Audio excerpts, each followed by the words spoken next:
I am joined by one of my colleagues, Kelly. She is our director of marketing. She's going to talk about our featured location in the United States this week, which is Montana. Hi, Erica. Good morning and good evening. Hi, everybody. I'm excited to be here today. Today, we're going to spend some time going and learning about Montana. So I'm going to go ahead and dive right in. So Montana, actually, before we get started, I thought we would play the same game that we played a couple months ago. So if you guys want to go ahead and in the chat, enter which box do you think Montana falls in. I know if I'm being honest, didn't know exactly where Montana was until a couple weeks ago. So Erica, I'm not sure how the big USA is the big place. So. I've actually never visited there myself, I don't think. So I'm with you. It's hard to know sometimes. Okay, looks like we have Alistar, which guessed number 1, which is correct. So now we're going to narrow it in just a little bit further. What are your guys' guesses? 1, 2, 3, or 4? I see some ones coming in. It's close. Actually, we are looking at quadrant number 2. So that is Montana right there with the star. Montana is a state that's in the Midwest, or I'm sorry, in the West, and it's surrounded by a lot of rich natural beauty and history. So to the south, you have Wyoming, which shares Yellowstone National Park, and it offers a ton of adventure, similar to Montana. And to the east, we have North and South Dakota, which you can see there with the 2 stars. And then, I think to the west is Idaho. So that is the west, and Montana really serves as like a central hub to all of the outdoors, the exploring, and it really has a lot of great stuff to offer for our residents. Erica, did you say you have been to Montana? No, I don't think I've ever been there. Okay, same. I have not been. It is on my bucket list to visit Yellowstone National Park. I know it's absolutely beautiful. So let's go ahead and jump into the climate. So we'll start off with winter. The average temperatures in the winter in Montana can range anywhere from 10 degrees Fahrenheit to 35 degrees, which is around -12 to 2 degrees Celsius. Can I just say, though, that's cold, but it's colder in Ohio today. It's actually, yes, it was freezing cold this morning. -20 Celsius is the translation. Like, I had to do like Fahrenheit to Celsius to figure that out, but the Google helped out. Wow, it's so cold today. So snow is obviously a big part of life in Montana. And it creates incredible opportunities for outdoor activities like skiing, snowboarding, and snowshoeing. So snowshoeing, actually, I had to look that up as well. If you're curious, snowshoeing is a winter activity where you walk across the snow using specially designed footwear called snowshoes. So I guess these snowshoes will evenly distribute your weight so that you can walk on the snow without sinking. And Yellowstone National Park actually offers some snowshoe rentals along with ski rentals and things like that. So it sounds like a really cool activity to kind of break into if you're not familiar or comfortable with skiing or snowboarding. I think it sounds really fun and probably a really great workout.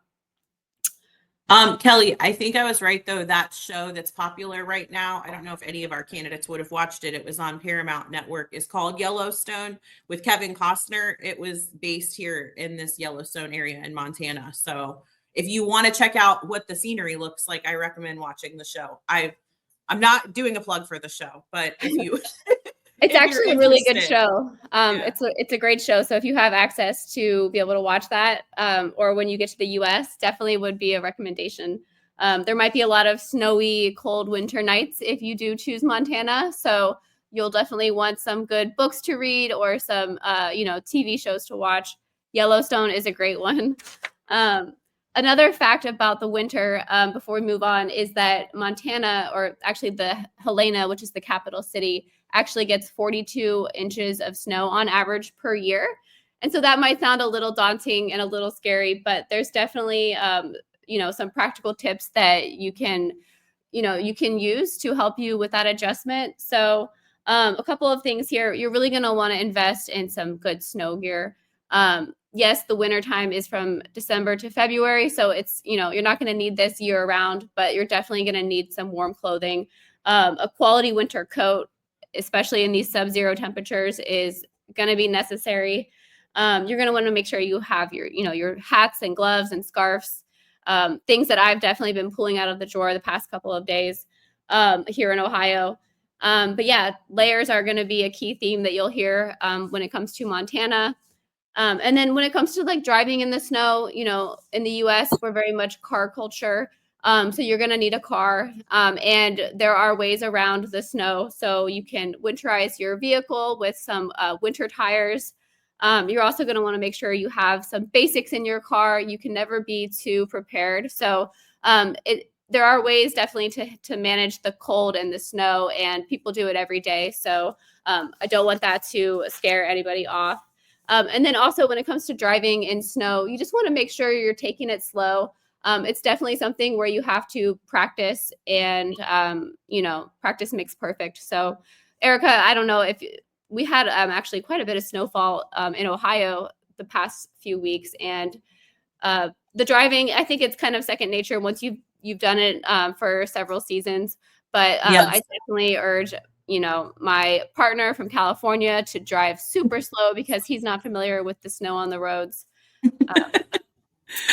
And they make I know I visited Colorado over the summer, and most people in Colorado, they have all-wheel drive or four-wheel drive vehicles. A lot of people drive like Subarus, and they're vehicles that are easy to get around in the mountains in the snow, and they're just used to it. Like we in Ohio, Kelly and I we're a little shocked by it because Ohio doesn't get a lot of snow. So we got like 10 or 12 inches a couple of weeks ago, and we had a snowstorm and we were all freaking out. But that's very normal in Colorado and Montana, and they're very used to it. They would probably laugh at us. And Ariel asked a question in the chat about, does it affect working in a hospital when snowing? It doesn't. Obviously the hospitals have to stay open. But like Kelly said, you kind of learn to adjust and you learn to drive and you slow down a lot more. So if it normally takes you 10 minutes to get to work, you might plan 30 or 40 minutes if there's a lot of snow, because you're going to drive, slower to get there. So generally speaking, it doesn't. I've never been in the middle of a full-blown snowstorm in Montana. But so actually, Erica, that brings up a good point with the driving and the emergency services. So actually recently when we had our snowstorm a couple of weeks ago, and I think every state will handle this slightly differently. And even in Ohio, it's county to county, I believe, or it's state to state. But there are going to be like emergency protocols that the state will have you follow. So as a healthcare provider, you will almost always fall in the category of allowed to be on the roads if you're commuting to and from work. But for someone who might be employed at a local store or a different office job, there could be a situation where the local authorities set a certain like category is not allowed to be on the road. So that would be something that you have to pay attention to. It doesn't happen that often, at least here in Ohio, but I'm sure in Montana, they've probably adjusted. They have a lot of preparation, and their residents are prepared to manage these situations. So that would just be something that you could look into if you do choose Montana. It's not going to affect a hospital kind of employment setting, though. Yeah, so overall with Montana, I just wanted to let you know that the snowy winters are manageable. And the last thing here with the snow is that keep a positive mind, because what is just around the corner is spring, and it is one of the most beautiful times of the year in Montana. So spring is from March to May, and the temperatures could range anywhere from 25 degrees to 60 degrees. Again, lots of layering is going to be needed because the weather could, start out really cold and chilly in the morning, and then it could warm up in the afternoon. But you're almost always going to want to have, a jacket and some layers so that you can add and remove clothing throughout the day. So pictured here is Serengeti of America, which is actually a place where we see a lot of wildlife coming, especially in the springtime. So it's just absolutely beautiful. And let's move on here. We have summer next from June to August. This is when things really start to warm up. We could see temperatures anywhere from 50 degrees Fahrenheit to 85, or that would be, 10 degrees Celsius to 29 degrees Celsius. So pretty comfortable. Definitely where a lot of hiking is going to take place, whitewater rafting, all the things that you can think of outdoors is really going to be where it's at in the summertime. And it looks like there was a question here from the chat. Do they provide transport services from the facility if the snowfall is heavy and using your own vehicle is not safe? So that's a really great question. I think it would depend on the facility. I don't have an answer for you, but Joanne, if you want to reach out to your current assignee, or that would be a great question to ask during the interview. If you do choose to interview and have Montana as your state of employment. Moving on, we have the fall time. So fall, again, breathtaking views in the fall. The temperatures could range anywhere from 40 degrees Fahrenheit to 65 degrees. So again, a lot of variety in the temperature. So you're going to want those layering pieces. Mornings and evenings can be chilly, but in the afternoons, it can be really warm. And there's lots to do in the fall, especially with places like Glacier National Park, which is pictured here. There's a lot of hunting and fishing if you're into those activities. But again, the hiking and just enjoying the nature are going to be some of the top things that residents of Montana really enjoy doing. So moving on, we are going to cover some of the cost of living stats on Montana. And then following this, we will have actually a client was interviewed for this broadcast to share some of their firsthand experiences. So we'll go through the cost of living just to give you the hard data, and then we will go into the client interview. So Montana's affordability falls as a 94. So on the index, it's 6% below the national average. And when we compare that to places like New York or California, those are going to be much higher than the national average. So New York is coming in at 187 or 87% more expensive, and California at 149, so 49% more expensive than the national average. So Montana is definitely a nice place to live in terms of cost of living index. When we break that down a little bit further, so with housing, the average rent for a one-bedroom apartment in Montana is going to put you around $900 to $1,000 a month. And that's compared to, up to $3,500 in New York or $3,300 a month in California, which is quite a bit more expensive there. With the groceries, you do see some lower prices there with the milk, so around $3.20 for a gallon in Montana compared to $4 in New York and $3.90 in California. And again, these are just averages, so there is going to be some variation depending on, the type of milk you get and all of that. But a little bit more affordable there in Montana. And then we have a carton of eggs, for example, is going to be $2.90 for a carton of 12 eggs. And then let's see, moving on, we have the transportation. So transportation is really going to mostly be by car, and that's going to be around $3.60 per gallon in Montana compared to slightly higher amount of $3.90 per gallon in New York, and significantly more expensive in California at $5 a gallon.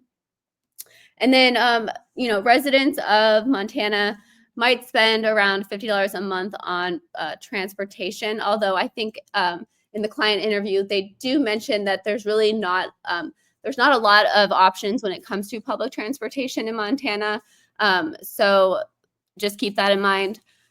With comparing that to New York, we're at around $127 a month, and then in California, which is also very car heavy, they're spending on average around $81 a month for public transportation. So overall, Montana's cost of living allows for some greater financial freedom. Whether you're just starting out in your career or if you have a family, it's a really great place to live and work. And next, we're going to bring up our client interview. And so this was an interview recording with Bonnie and then our 2 clients. So I'm going to go ahead Plus, and what is unique about living in Montana compared to another state?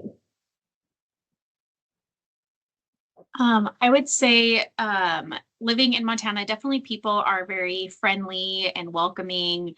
They want to know, they want to know about you. They want to know about your family. They, are more inviting to have you come and join them for church activities or just activities in the community. I think people in Montana, just in general, are very welcoming. That's I would agree with awesome. that. I would agree with that. I grew up in Minnesota, and so I've got a small amount of experience in other states, but I would say the bulk of my adult life has been in Montana, and I wouldn't trade it for anything. Eastern Montana is one of the nicest places. We're not in the mountains, but we do have Missouri Breaks. We've got Makoshka State Park. We've got a variety of different outdoor activities. We have Fort Peck Lake, which is about 140 miles north of here. If you're an outdoor individual, there is a plethora of things to do in Eastern Montana, Western North Dakota. That's awesome. And actually bouncing off of that, what are, and I think you mentioned a few of them, some, like, what would you say your must visit places in Montana, like Glacier National Park, Yellowstone? All of those for sure, but I would say local to Glendive, we have Makoshka State Park, which is actually the largest state park in Montana. And I think it's like over 10,000 square miles. It's beautiful. It's large. Wow. There's a lot of different trails that you can hike. They have camping spots, a variety of different things. They have an A-frame in Makoshka that you can rent for different festivities. A good friend of mine got married there. They've got a deck out the backside of the building that outlooks this huge area overlooking the Missouri Breaks, and it's just breathtakingly beautiful. Yeah, absolutely. And then we've got a lot of places just around our, community. We've got Medora, North Dakota, which is about an hour away from us, and they've got a huge amphitheater and they have plays, lots of cute little shops, and it kind of connects to the same Missouri Breaks that Kate was referring to, where you can do hiking, you can go horseback riding, bike. They have lots of bike trails. It's the theater. Roosevelt well. National Park is what Medora is up against, and yes, there's a lot of different things. Just to add on to the play, I know at Fort Peck, which is Montana north of us, there is the Fort Peck Theater has different plays that are done throughout the summer. I think they start Memorial Day weekend, and I think their last play is typically Labor Day weekend, but they've got several different plays that they do throughout the summer. So June might be Grief, and July might be Peter Pan, and August might be the Lion King, or so, who knows what it is. But they typically have 3 or 4 different plays that they put on throughout the summer. So it's definitely something that people look forward to. That's awesome. That's really a lot more than I was expecting, to be completely honest. Sounds like a lot of variety there. What would you say, kind of piggybacking off of that, is your favorite season in Montana? I like summertime. I'm a fan of, my husband and I spend a tremendous amount of time camping and fishing. So we spend a lot of time at Fort Peck Lake. I know that there's some fishing that you can do here on the Yellowstone, especially in the spring. You can catch a variety of different kinds of fish. There's ice fishing. There's a couple of some different lakes more locally that you can do some ice fishing on. And so there's a variety of different things. But for me, it's definitely summertime.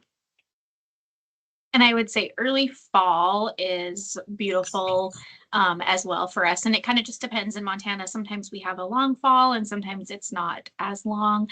We go from summer, kind of more straight into winter. But like this year, we had a beautiful fall. It was in the 60s, 70s, all the way through into beginning of November, middle of November. And so we had a lot of beautiful evenings, weekend days, things like that, to get out and just enjoy the outdoors for sure. We I actually would say just put Glendive our in general. we actually just put our Go ahead. patio furniture away for the winter last week. Oh, wow. Yeah, Yeah, us it too. stayed warm late this year. Mhm. Yeah, Well, I do love summer, Um, but I gotta side with Letitia. I'm kind of a fall girl myself, so yeah. that sounds beautiful. So I do want to ask I for think just in family. Oh, sorry, go Mhm. ahead. No, I was just going to say, just in general, I think our community is what you would consider kind of like a farming and ranching community. So definitely, when you look at um, the landscape, what people are doing, those types of things, we're definitely more rural in that sense. And that's a lot of the industry and things like that around our area is with the farming and ranching communities. Yeah, that's great. And that kind of bounces into my next question. So for families moving into Montana, what would you say the quality of schools are like? I I'm think going to with let our Letitia speak to this because I don't have any children, but Okay. so here in Glendive, we've got they have it set up where they've got four well, three elementary schools and then one more like kind of like country school, I guess you could say, that feed into our high school. And so they have it set up where the kids who are in kindergarten through second grade are all grouped together. So it's really very much focused for that age group. And then they move to the next age group, which is the third, fourth, and fifth. And then it's sixth, seventh, and eighth, and then the high school. I think we have a lot of opportunities for kids to participate in like extracurricular activities. So there's wrestling, basketball. They have like taekwondo, soccer, band, choir. We have dance. I'm trying to think what else. baseball So is a lots huge of thing. baseball in the Okay. summer. We have an awesome swim team that's really active. And so for being a small community, I grew up in Montana, but I came from an even smaller community that didn't have as many things. So even coming here to Glendive, I have been very impressed with how many opportunities there are for the kids and how many like there's such a variety and it's a lot of parent involvement. So a lot of parents in the community volunteering to help, keep these activities going for the kids and coaching and, helping with concessions and whatever it might be. And then also our church communities are really, there's a lot of really, really active churches in the community where they have active youth groups and things like that as well. That's awesome. Sounds very community-based, family-oriented Yeah. place to live. Absolutely. So jumping over to logistics, how do people in Montana typically get around? Is there public transportation or most people driving? Most people are driving. We don't have, we do have Dawson Urban Transit, which is a bus system that runs in town, but it's typically an 8 to 5 or even maybe 8 to 4:45 type of a thing. So it is definitely utilized more so by the elderly community that is no longer driving. So we see a lot of people that are brought to the hospital for their appointments using Dawson Urban Transit. Okay. I've heard rumors that there's an Uber driver. I have yet to find out if that's true or not. So we definitely recommend that people have their own means of transportation, whether that is, there's a lot of people in town that will walk or ride their bicycle. But definitely, they need to have their own method of transportation. There's not a transit system in town that will get you where you need to go 24/7. Okay. And we obviously coordinate with our candidates as well to make sure that they have a vehicle if they need one. So this is my last question, and I guess more of an opinion question, but let me know, how does Montana's affordability enhance the quality of life? Letitia, you're on mute. I would say when you Oh, there you go. I would just say, in general, when you look at the cost of living and things like that, just in Montana in general, and if you look at like Eastern Montana and Western North Dakota as compared to, Eastern North Dakota and Western Montana, we're definitely on the more affordable end, for the state when you look at rent and prices for housing and things like that. And so I think, it's kind of that balance where sometimes we have to travel a little bit more to, take in entertainment and things like that. Our cost of living is definitely less than if you're in, even bigger communities within our state. It's a lot more affordable. And, as an organization, Kate can kind of speak to that, but I think we really try hard to make sure that we're providing competitive wages and whatnot. We look at, our whole state and similar communities and facilities. We work really hard to make sure that we're being competitive and allowing people to have a really good work-life balance. I would agree with that. And I think you can find a lot of statistical information online that shows that Glendive is, the cost of living is lower than the national average. There's some definite perks to being in Glendive. It's one of the, I think it's been voted the safest city in Montana for several years in a row. And I think statistically speaking, they say that our crime rate is 64% below the national average. So it's not uncommon to hear people talk about, not locking their doors and those different types of things. It's a very trusting community. And it's definitely, you feel like your neighbors are your friends, and everybody kind of knows everybody, which sometimes I think can be a little bit difficult when you're in patient care because you're treating people that outside of work. But then on the other hand, it can also be a great thing because you are comfortable with the people that are treating you because you know them. Well, I'm sold. I'll go ahead and submit my application now. Sounds beautiful. I really appreciate you two taking the time. And I'm going to go ahead and end the recording now. All right. So That was a great video. yes, it was. Kelly, I was working down, I know we're short on time because we are already supposed to be ending, but there was a couple great questions in the chat. The crime rate, I think that one got answered pretty well on the video. And I did a quick Google search, and even the whole entire state of Montana is significantly lower than the national average for the United States. So great, safe place to live. Achilles asked about specialties. Unfortunately, I can't say by state what the specialties are available. It's going to depend on our client facilities and what job orders they have available. You mentioned you're a psych nurse. That is a little bit of a lower acuity setting. So sometimes those tend to be a little bit more narrow for us, and we have to really focus in to find a placement if you have lower acuity experience. We are currently accepting all specialties though. So don't worry, we will do our best to find you a job placement. And the other one was about natural disasters from Castro. I'm really not aware of natural disasters in Montana. I think the biggest thing we talked about was the snow. But even with that, it's not really considered a natural disaster. I haven't heard recently anything on the news about, snowstorms that are causing disasters. So it's just very normal, their weather that they have there, and you learn to adjust to it accordingly. So another question was about the licensure, IELTS and PTE. Unfortunately, I don't have the answer to that one on the broadcast today, but you can reach out to your IDA or IPA and they will connect with our licensure team who keep a list of all the states and all the requirements, so we can get you the answer to that one, Castro, if you want to email them.